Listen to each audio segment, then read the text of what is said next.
us experience several emotions every day. We might be sad one moment and happy the next. As adults, we've had years of practice dealing with our feelings. But for young children, emotions are new and sometimes even overwhelming. So, how do children learn about emotions? They learn from you. Just as parents coach children in sports and in learning their ABCs, parents can coach children through their emotional moments.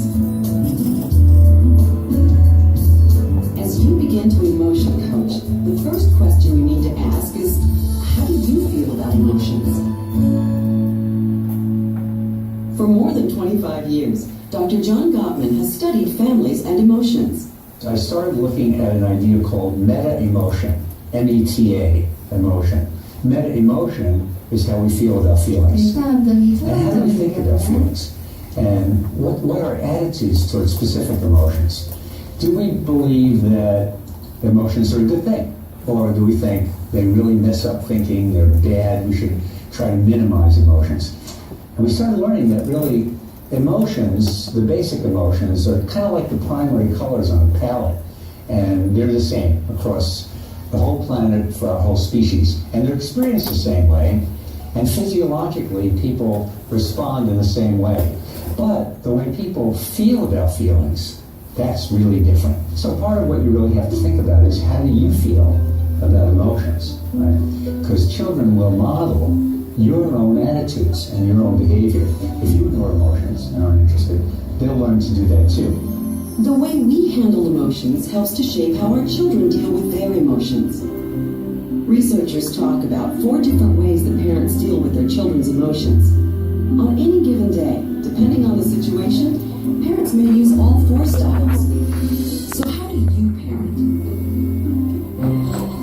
The 4 parenting styles are dismissing, disapproving, laissez-faire, and emotion coaching.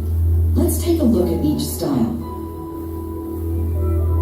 Dismissing parents tend to ignore emotions such as anger, fear, and sadness. When Shannon gets sad, we try to make her happy. We do something else. Because at her age, she has nothing to be sad about. We just want her to be happy. One kind of parent that really wound up not thinking the world of emotions was a good idea. That it was harmful to dwell on feelings. We wound up calling them emotion dismissing. And they don't really think about how they're feeling very much. They don't have a detailed vocabulary for their emotions. And they think it's really harmful to dwell on this. So they're not noticing emotions of themselves. And as a result of that, they don't really notice those in their kids. The kid has to really escalate the emotion to a big degree for them to notice that the child is sad. Dismissing parents value smiles and good moods over tears and negative emotions. They're very good at distracting their children who are sad or angry in hopes of making them happier. Bye, Shannon. Give me a kiss. I love you. I'll see you later. Okay, I'll see you later. She's gonna be fine, so don't worry. If you say so. She is. Okay? Okay. Bye. How about we go do something fun? Do you want to go make cookies? Why don't we go make cookies? Come on, there's my happy girl. Dismissing parents become very good at making light of their children's negative emotions in an effort to distract them from their bad feelings. Although well-meaning, this method of distraction is a confusing message for a child. Hey, mommy will be home soon.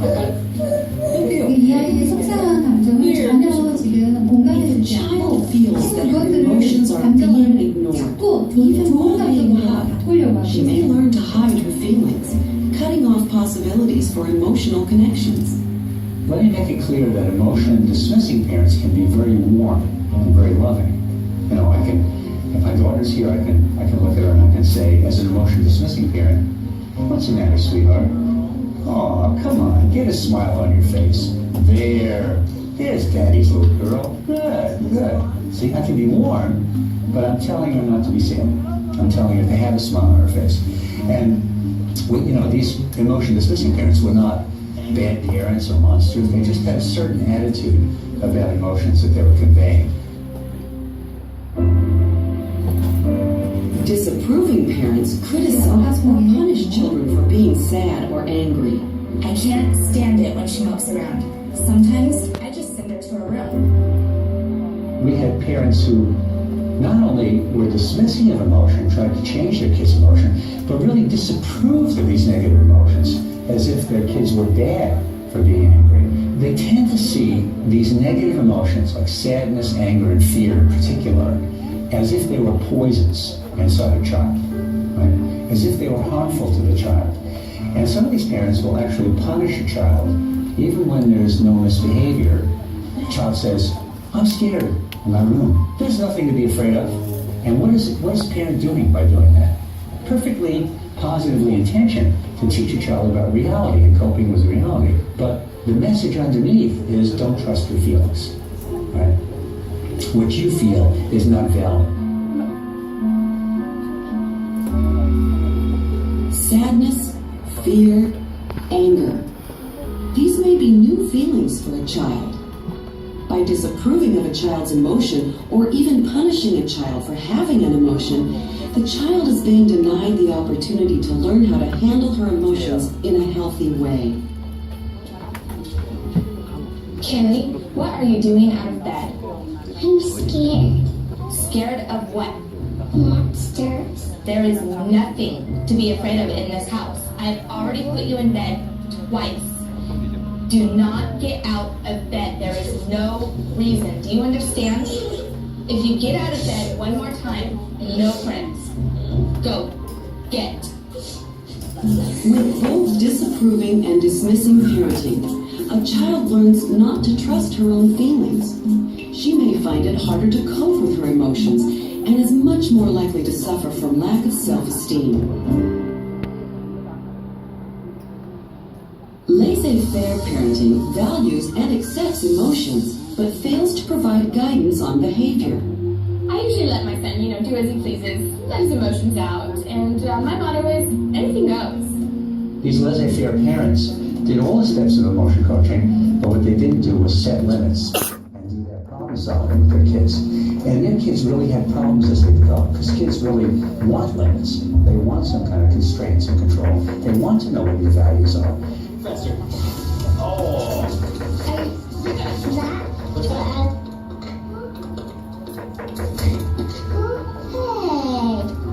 Oh. Are you sad? Sorry. Alright, I know it makes you sad. It's okay. Sorry.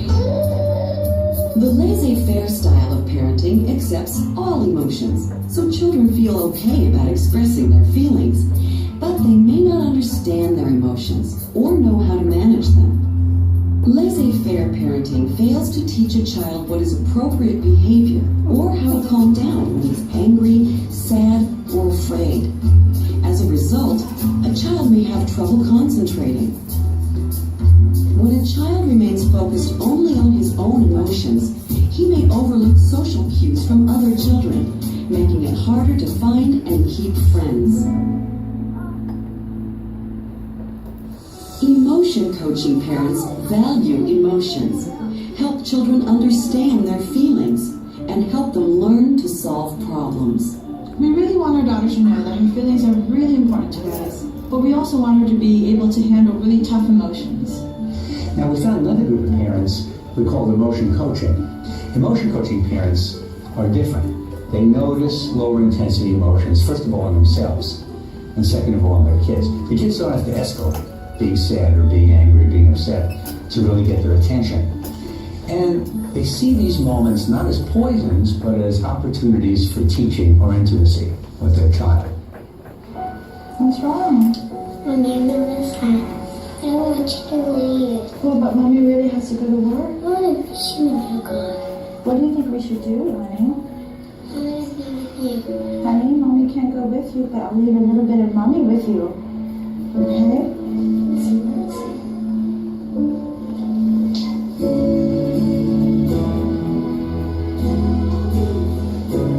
That's my buddy.